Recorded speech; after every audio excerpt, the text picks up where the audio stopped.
నందు ప్రియమైన సహోదరి సహోదరులకు యేసుక్రీస్తు నామములో శుభములు. దేవుని యొక్క కృప మీకు కలుగునుగాక. ఈరోజు దేవుడు మనకిచ్చిన మాట ద్వితీయోపదేశ కాండము 17వ అధ్యాయము 8-9 వచనాలు. హత్యకు వ్యాజ్యమునకు దెబ్బకు నీ గ్రామములో వివాదములు పుట్టగా వీటి భేదము కనుగొనుటకు నీకు సాధ్యము కాని ఎడ్ల నీవు లేచి నీ దేవుడైన యెహోవా ఏర్పరచుకుని స్థలమునకు వెళ్ళి యాజకులైన లేవీయులను ఆ దినములలో నుండి న్యాయాధిపతిని విచారింపవలను. వారి దానికి తగిన తీర్పు నీకు తెలియచెప్పెదరు. ఈ మాటలు మనం ద్వితీయోపదేశ కాండంలో చూస్తున్నాము. ఇక్కడ మోషే గారు రెండోసారి వారికి బోధించడం వల్ల ఈ కాండానికి ద్వితీయోపదేశ ఖండము అని పేరు వచ్చిందనమాట.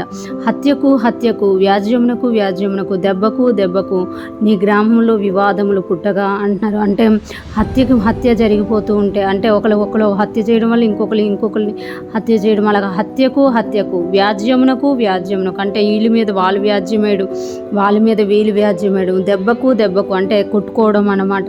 నీ గ్రామంలో వివాదములు పుట్టగా, అంటే ఎప్పుడైతే గ్రామంలో దేవుని సన్నిధి తగ్గిపోతుందో, దేవుని భయం తగ్గిపోతుందో, హత్యలు వ్యాజ్యాలు దెబ్బలాటలు వస్తాయి. కనుక వివాదాలు పుట్టినప్పుడు వాటి భేదం కనుటకు నీకు సాధ్యము కాని అట్లా అవి ఎలా జరుగుతున్నాయి, ఎందుకు జరుగుతున్నాయని నువ్వు తీర్పు లేనప్పుడు నువ్వు ఎక్కడికి వెళ్ళాలి అనేది ఇక్కడ తెలియచేస్తున్నట్టు. నీవు లేచి నీ దేవుడైన యెహోవా ఏర్పరచుకున్న స్థలమునకు వెళ్ళి యాజకులైన లేవీయులను ఆ దినములలో నుండి న్యాయాధిపతిని విచారింపవలను.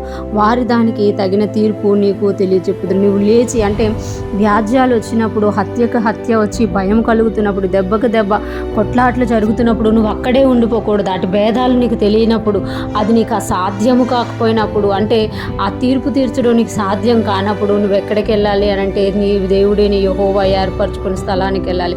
అక్కడ నీ దేవుడు ఏర్పాటు చేసిన యాజకుడు ఉంటాడు, అక్కడ నీ దేవుడు ఏర్పాటు చేసిన న్యాయాధిపతి ఉంటాడు.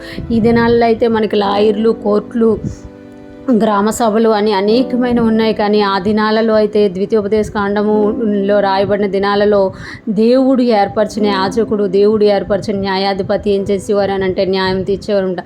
అక్కడ చెప్తున్నారు కదా, ఆ దినముల్లో నుండి న్యాయాధిపతిని విచారింపవలను. వారి తగిన తీర్పు నీకు తెలియచెప్పుదురు. వారు దానికి తగిన తీర్పు ఎలా తెలియచెప్తారు అని అంటే వారు దేవుని యొద్ద విచారిస్తారు. దేవుని ఆత్మ వారి మీద ఉంటుంది అని ఇక్కడ మనకి తెలియచేయబడుతున్నమాట. మనం చూస్తే ద్వితీయోపదేశ కాండంలో దేవుడు చెప్పిన ఈ మాట ఈ రోజుల్లో కూడా ఎప్పుడైతే దేవుని భయము మనలో తగ్గిపోతుందో, దేవుని సన్నిధి మన గృహాల్లో తగ్గిపోతుందో, దెబ్బలాటలు, హత్యలు మనం చూస్తూ ఉంటాము. గ్రామాలలో, దేశాలలో హత్యలు, వ్యాజ్యాలు, దెబ్బకు దెబ్బ కలుగుతున్నప్పుడు మనము వాళ్ళని తీసుకెళ్ళలేము, కానీ మనము ఆ అంశాలని దేవుని యొద్దకు తీసుకెళ్ళాలి.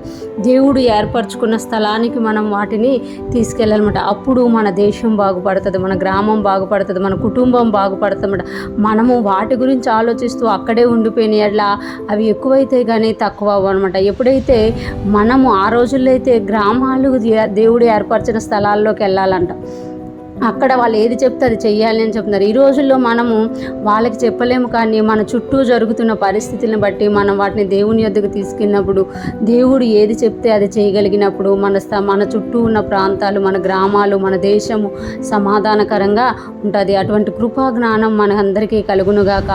మనం కూడా ప్రతిదీ దేవుని సన్నిధిలోకి, దేవుడు ఏర్పరిచిన స్థలంలోకి తీసుకెళ్ళి సమాధానమును పొందుకొని న్యాయమును అనుభవించుదుముగాక. ఆమేన్.